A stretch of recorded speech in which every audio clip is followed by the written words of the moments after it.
Okay, so if you have the DWE7485 table saw, you know that this miter gauge has a lot of play in it. It'll wiggle back and forth. So I'm going to show you how to alleviate that. It's pretty simple. All you need is some electrical tape and a square. So you've got electrical tape that you just tape on the sides. Pretty simple. And let's see, that's the exact one that I used. It is 0.007 inches thick, or 0.18 millimeters for the rest of the world. And I just went ahead and put it spaced out from the front to the back. And that way, when you slide it in,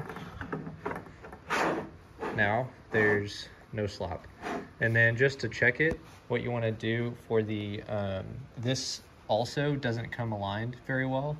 So what you want to do is just loosen it up, take the square and put your square just like so.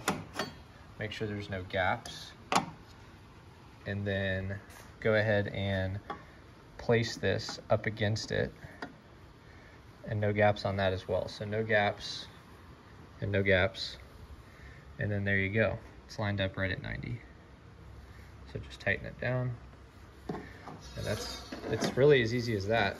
Now I trust this and I can change it to 45 degrees or 90 degrees, and there's no play in it whatsoever. So yeah, there you go.